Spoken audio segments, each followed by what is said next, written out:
I remember the way the light fractured across the harbor that night, turning the water into broken gold. Charleston was warm for early spring, the air heavy with salt and the faint sweetness of magnolias drifting in from somewhere behind the row of historic buildings. The restaurant Ethan had chosen sat right on the edge of the water, elevated slightly above the dock, with tall windows that reflected the sunset like a painting framed in dark wood. It was the kind of place that suggested permanence. Thick linen napkins, polished silverware heavy enough to feel expensive, servers who moved as if rehearsed. Everything about it whispered importance. I paid for it, of course. Ethan had called me 3 weeks earlier, asking if I thought it would be appropriate to host the engagement dinner somewhere memorable. He phrased it carefully, as he always did when money was involved. He never asked directly. He described. He implied. He waited. I told him not to worry about the cost. I always did. That evening, I wore the navy suit Hannah once said made me look reliable. She used that word often. Reliable, dependable, steady. They sounded like compliments, but over time I realized they were roles. Furniture can be reliable. A bridge can be dependable. A generator can be steady. Family, however, is claimed. We were seated at a long rectangular table near the windows. Ethan sat at the head beside his fiancée, glowing with the kind of certainty only youth provides. Madison and Claire sat across from me, perfectly styled, their laughter rising in practiced waves whenever one of Ethan's college friends said something moderately amusing. Hannah sat to my right. She looked beautiful. She always did when there was an audience. Her hand rested lightly near mine but not quite touching, as if proximity alone fulfilled the expectation. Conversation flowed easily. Wedding venues, honeymoon destinations, curated anecdotes about how Ethan and his fiancée had always known. I listened, nodded when appropriate, asked a few supportive questions. No one asked about my day. No one ever did at these gatherings. When the champagne arrived, the mood shifted into something ceremonial. The violinist near the corner window transitioned into a soft arrangement that made the entire room feel staged. Madison stood first. She lifted her glass with a smile that was technically warm. I had watched that smile for years. It was the same one she used when thanking me for covering a semester abroad in Barcelona, the same one she used when introducing me to her friends as my mom's husband. To Ethan, she began, her voice bright and steady. To new beginnings, bold choices, and building something lasting. Glasses clinked gently around the table. She continued, glancing toward Claire. And to celebrating with the people who truly belong here. There was a ripple of polite laughter. A few guests exchanged looks, unsure if there was subtext. Claire rose before the uncertainty could settle. She didn't hesitate.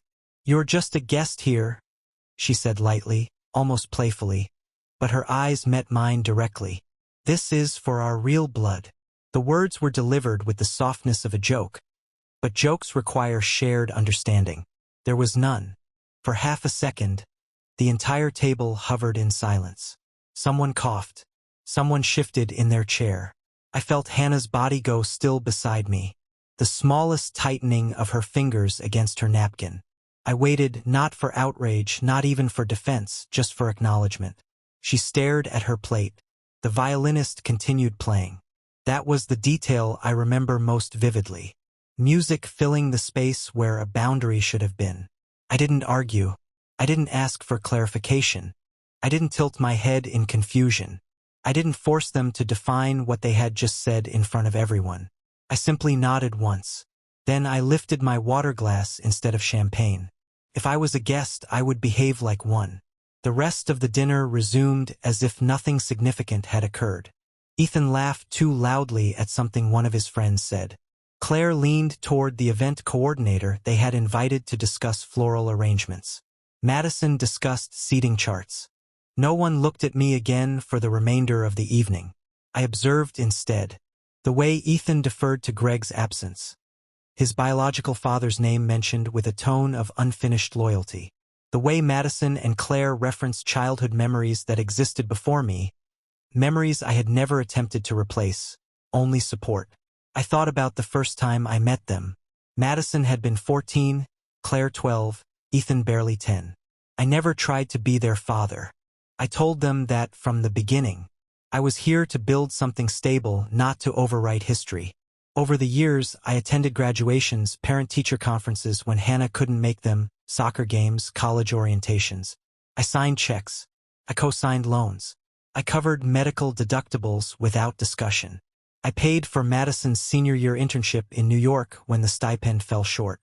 I wired Ethan money for textbooks the same day he asked. I did it without resentment. But sitting there, listening to the word guest echo quietly in my mind, I realized something I had never allowed myself to articulate. Support had become identity. Not husband, not father. Support. When dessert arrived, something delicate involving dark chocolate and sea salt, I tasted nothing. I noticed instead how seamlessly everyone resumed celebration, as if the comment had merely been seasoning. Hannah excused herself once to take a call.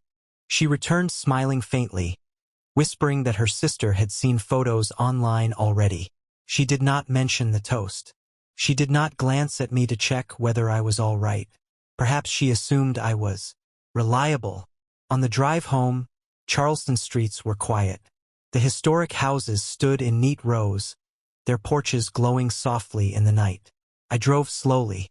Hannah scrolled through her phone, responding to congratulations, liking photos from the evening. She didn't mention what had been said. Neither did I. Instead, I replayed years. Madison's freshman tuition bill when her scholarship fell short. $28,000 transferred without discussion. Ethan's car loan when no bank would approve him a loan. I co-signed, absorbing the risk without fanfare. The beach house on Tybee Island, purchased in my name, renovated with my savings, where every summer they invited friends, captioning photos with family tradition. I was in the background of those photos, sometimes cropped at the edge, rarely tagged. I remembered holidays where gifts from me were opened politely before attention shifted toward memories involving Greg. I remembered school forms that still listed him as primary contact long after he stopped attending events. I had told myself it didn't matter, that love was measured in action, not acknowledgement. But that night, something became undeniable. I had been carefully placed in a category, not rejected loudly, not confronted, simply categorized. Convenience. The realization did not arrive with anger. It arrived with clarity. By the time we pulled into the driveway, my mind was quiet. Hannah stepped out first. She paused briefly as if expecting me to say something, then thought better of it and went inside. At the door, she kissed my cheek automatically, the way someone thanks a driver after a comfortable ride. I remained in the car. The engine ticked softly as it cooled. The house lights glowed warmly ahead of me. It looked like stability. It looked like everything I had worked to maintain. For the first time in years, I asked myself a question I had always avoided. What happens when the faucet turns off? I had never tested it. I had assumed gratitude would follow generosity naturally. But generosity without boundaries breeds expectation. And expectation hardens into entitlement. Sitting there, alone in the driveway, I felt no urge to argue. No desire to demand apology. No hunger for confrontation. I felt something else. Distance. Not physical, emotional. A subtle separation between who I was and the role I had been assigned. Inside, I could hear faint movement. Hannah preparing for bed, perhaps. The routine of normalcy was already reasserting itself. I stepped out of the car. The night air felt cooler now. I realized that the toast had not humiliated me. It had clarified me. And clarity, once obtained, changes everything. Before midnight, I would open my phone. Before midnight, I would make a decision that none of them saw coming. But at that moment, standing in the quiet driveway, I understood something that would not leave me. I was no longer willing to finance my own invisibility. I did not sleep that night. Not because I was angry. Anger is loud, restless, impulsive. What I felt was measured, precise, like a contractor inspecting a structure and finally noticing a crack that had been spreading quietly for years. Hannah fell asleep quickly. She always did after social events, exhausted from performance. I lay beside her for a while, listening to her breathing, staring at the ceiling. The word guest replayed in my mind, but it no longer stung. It informed. At 12:17 a.m. I got out of bed. I didn't turn on the bedroom light. I didn't slam doors or sigh heavily. I moved the way someone moves when they've already made peace with a choice. Downstairs, the kitchen was dark except for the faint blue glow of the clock on the oven. I poured myself a glass of water and sat at the island where, years ago, Ethan had done algebra homework while I explained interest rates and credit scores to him. He had nodded earnestly back then, grateful for guidance. Funny how education works. Some lessons stick. Others are replaced by entitlement. I opened my phone. For years, I handled most of our finances. Not because Hannah couldn't. She simply preferred not to. She liked saying, "You're better with numbers." It was framed as admiration. In practice, it meant I carried responsibility quietly. The banking app opened with familiar efficiency. I reviewed the joint account first, the one used for household expenses and, more recently, wedding costs. The venue deposit alone had been substantial, non-refundable after a certain date. We were still within the window. I stared at the number for a full minute. Then I withdrew the deposit. No dramatic flourish. No hesitation. Just confirmation. Next, the catering contract. I located the confirmation email, scrolled to the cancellation policy, and dialed the after-hours number listed for administrative changes. I left a calm voicemail stating that the event scheduled for October was to be canceled immediately. My voice sounded steady, almost detached. I emailed the florist. I canceled the live band. I withdrew payment from the photographer who had required half upfront. Each action felt less like revenge and more like correction. If I was a guest, I would no longer host. At 1:04 a.m., I logged into the shared credit account used for Madison and Claire's discretionary expenses. I froze it temporarily. The option required a reason. I selected Security Review. Accurate enough. Then I opened a different app, the one connected to the beach house on Tybee Island. That house had been my indulgence. Years earlier, when business was strong, I purchased it as both investment and refuge. It was legally in my name. Always had been. At the time, Hannah had said it didn't matter whose name was on the deed. We were a family. I stared at photos from last summer. Madison posing on the deck at sunset, Claire arranging wine glasses on the outdoor table, Ethan laughing as he grilled. Captions, "Family forever." Comments, "Love this for you guys." No mention of me. I contacted my realtor. He was accustomed to late-night messages from ambitious clients, but perhaps not this kind. I typed carefully, "I'd like to list the Tybee property immediately. Full market value. Discreet listing preferred." He responded within minutes. He always did when commissions were involved. By 1:42 a.m., he confirmed he would begin preparing paperwork in the morning. I set the phone down and exhaled slowly. For a moment, I considered waking Hannah, explaining calmly, offering her the opportunity to acknowledge what had happened at dinner. But acknowledgement offered too late becomes negotiation. And I was done negotiating my worth. Instead, I drafted one final message. To Greg, Ethan's biological father. Our relationship had always been distant but civil. He attended some events, disappeared for others. He contributed sporadically, emotionally when convenient, financially when pressured. I typed, "Your responsibility now." I did not elaborate. I did not accuse. I pressed send. Then I locked the phone and sat in silence. It was 2:03 a.m. Outside, the street was empty. Inside, the house felt different already, as if a current had shifted direction. I realized something then. I was not dismantling their future. I was resetting it. For years, I had cushioned consequences, paid gaps, filled absences, absorbed tension before it could surface. I told myself that stability required sacrifice. But stability without respect is simply sponsorship. Around 3 a.m., I walked through the house slowly. The framed photos on the hallway wall caught my attention. Vacations, birthdays, graduation ceremonies. In most of them, I stood slightly to the side, present, peripheral. In the living room, a folder lay on the coffee table. Wedding planning documents Hannah had been reviewing earlier that evening. I opened it. Venue sketches, seating charts, budget projections. Under financial contributors, my name appeared once.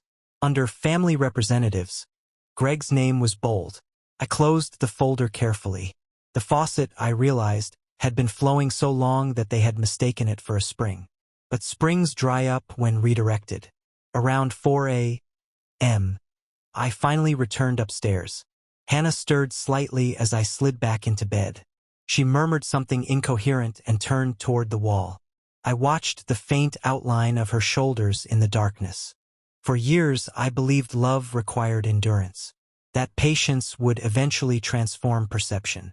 That one day they would look at me and say, without prompting, "You're ours." But belonging cannot be purchased, cannot be negotiated through invoices and wire transfers. It must be claimed mutually. By the time the first light of morning edged through the curtains, I felt something unexpected. Calm. Not triumph. Not bitterness.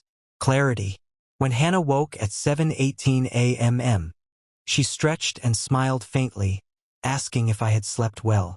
I did, I said truthfully, because for the first time in years, I had stopped financing a role that diminished me. She would not understand immediately. None of them would. But by noon, the first cancellation notices would begin arriving.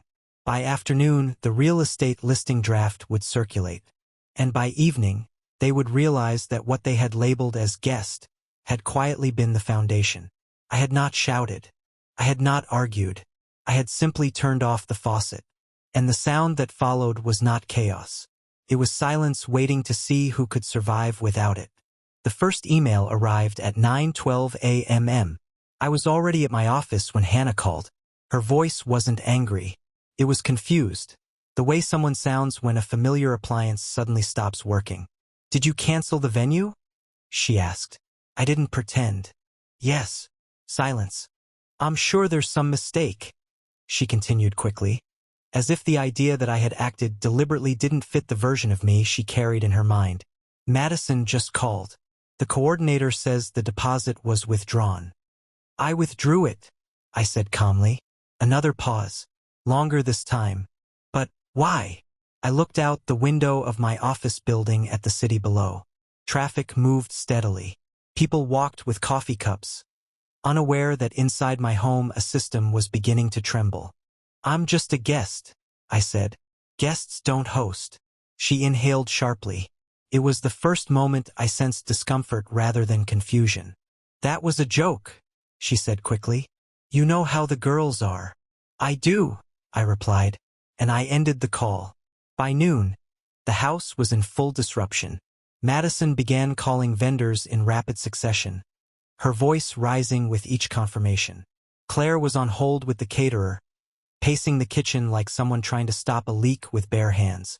Ethan arrived mid-afternoon, slamming the front door hard enough that it echoed through the hallway. I came home at 4. The living room looked like a command center. Laptops open, phones charging, papers scattered across the coffee table. The wedding binder lay open, pages bent and disordered. Madison looked up first. "What did you do?" she demanded. Her tone wasn't wounded. It was indignant. "I corrected something," I said. Claire laughed sharply. "Corrected what? The wedding?" Ethan stepped forward. "You had no right," he said. I studied his face. The same boy whose car loan I had co-signed, whose tuition I had supplemented when grants fell short. "You said I was a guest," I reminded him. "Guests don't finance events."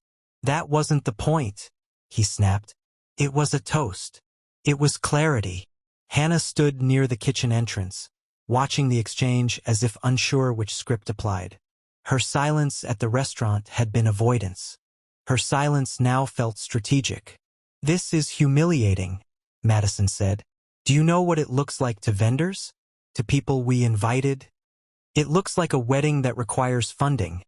I said evenly. Ethan's jaw tightened. You created this standard. There it was. Not gratitude. Expectation. I walked past them into the kitchen and poured a glass of water. My movements were slow, deliberate. I could feel their eyes on me, waiting for escalation. I didn't give it to them. Where are we supposed to get that money now? Claire demanded. I looked at her directly for the first time that day. I don't know, I said. That's a conversation for family. The word landed heavily. For a moment, no one spoke. Hannah finally stepped forward. This is extreme, she said quietly. We could have talked. We could have, I agreed. At the table. Her gaze dropped. The argument didn't explode the way I suspect they expected it to. I didn't shout. I didn't accuse. I didn't bring up the tuition, the cars, the vacations. I simply refused to resume payment. By evening, their energy shifted from outrage to logistics. Phones rang constantly. Plans were revised. Ethan left abruptly, saying he needed air. Madison retreated upstairs to recalculate. Claire continued arguing with someone about partial refunds.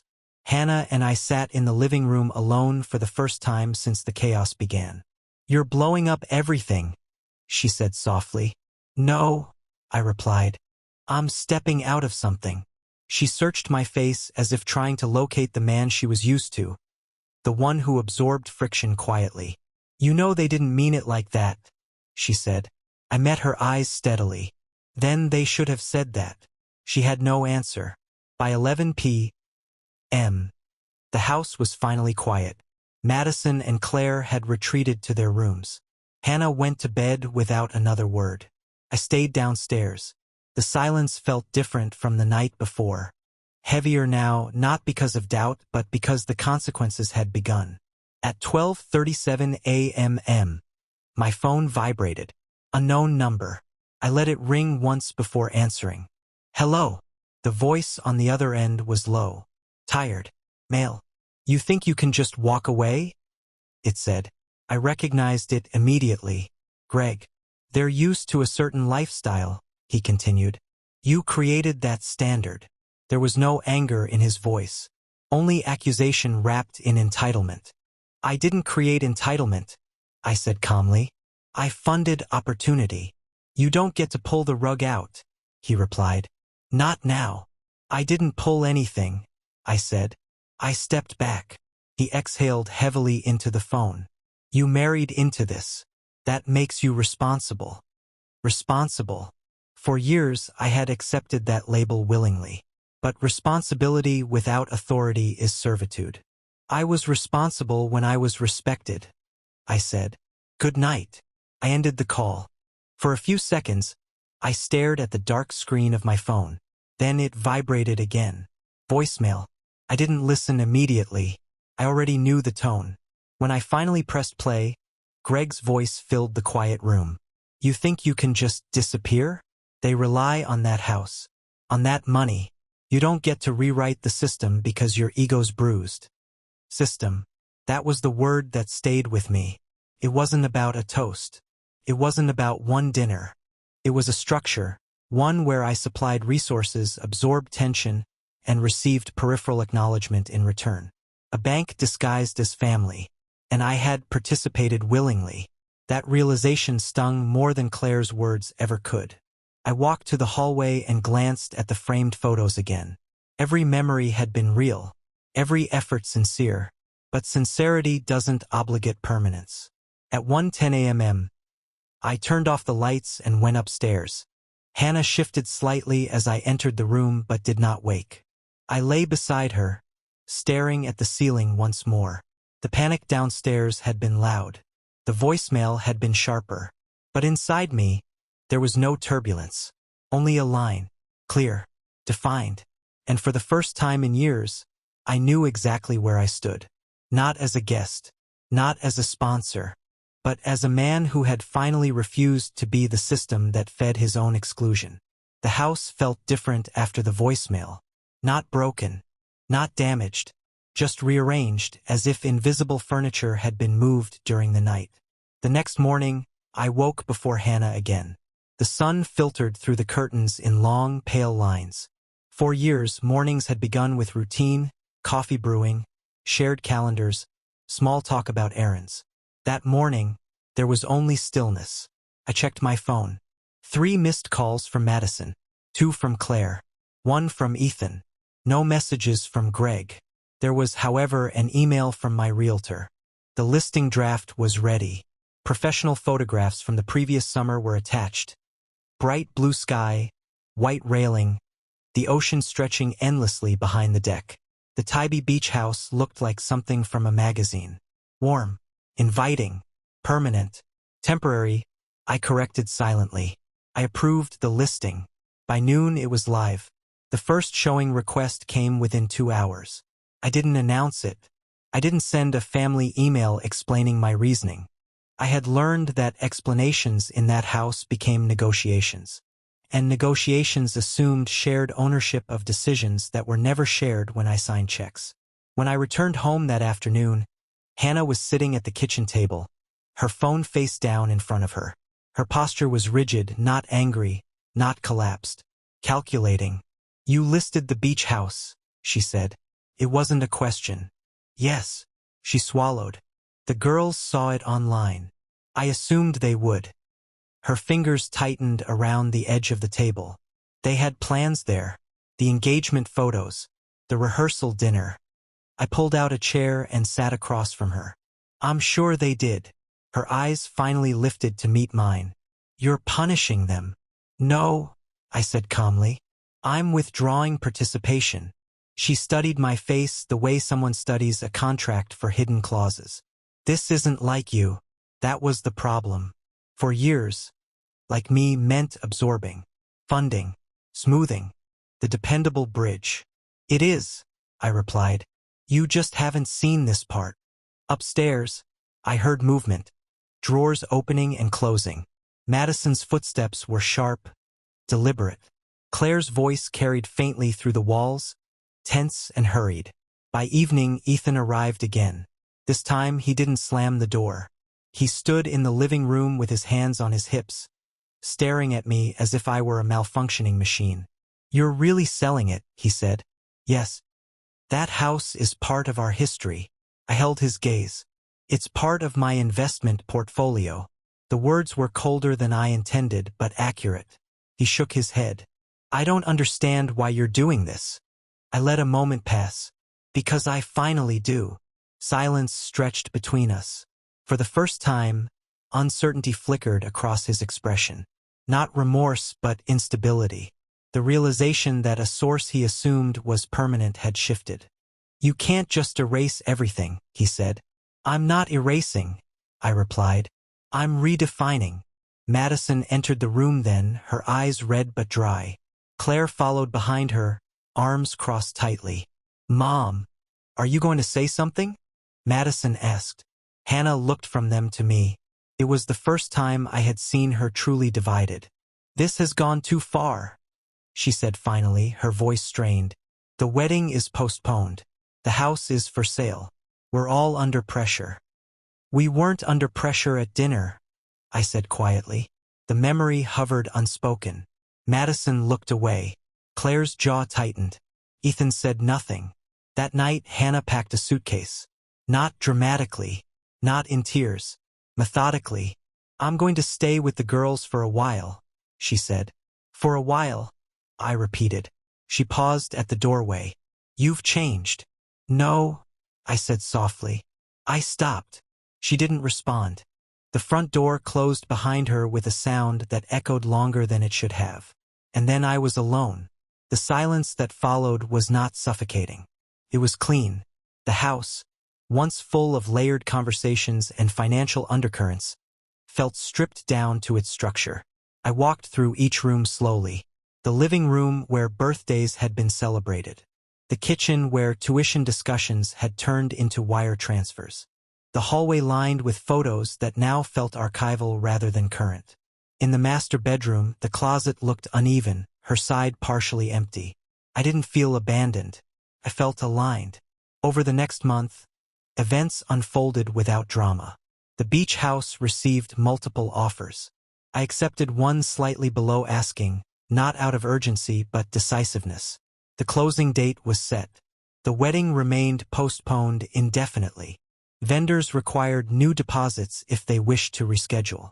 Madison took on additional shifts at work. Claire began discussing smaller venue options. Ethan reached out to Greg more frequently. The system recalibrated. Without me, occasionally Hannah would call not to apologize, not to reflect, but to update. Logistics, adjustments, questions about joint utilities. Her tone remained neutral, controlled. Once, she asked quietly, "Do you miss them?" I considered the question carefully. "I miss who I thought we were," I answered. That was the closest I came to confession. The day the beach house sale finalized, I drove there one last time. The ocean was calm. The deck still smelled faintly of salt and sunscreen. I walked through the empty rooms slowly, touching the railing where Madison once posed for photos, the kitchen counter where Ethan had carved a pumpkin one October. Memories remained intact, but ownership had shifted, not legally yet, but emotionally long before. I left the keys on the counter for the new owners. Driving back alone, I felt no bitterness, only completion. A week later, Hannah officially moved into an apartment with Madison and Claire. Not permanently, she insisted, just until things stabilized. Ethan began working extra hours. Greg stopped calling. The faucet had turned off, and instead of collapse, there was restructuring. One evening, I sat in my living room, quiet, orderly, free of wedding binders and vendor contracts. The silence did not feel empty, felt earned. For years, I believed endurance was strength, that absorbing disrespect without reaction was maturity. But boundaries are not cruelty. They are definition. I was no longer financing invisibility, no longer negotiating my place at tables I paid to sit at, no longer the convenient constant in a system built around my resources. I was simply a man in his own house, not a guest, not a sponsor, just present. And for the first time in years, that presence belonged entirely to me.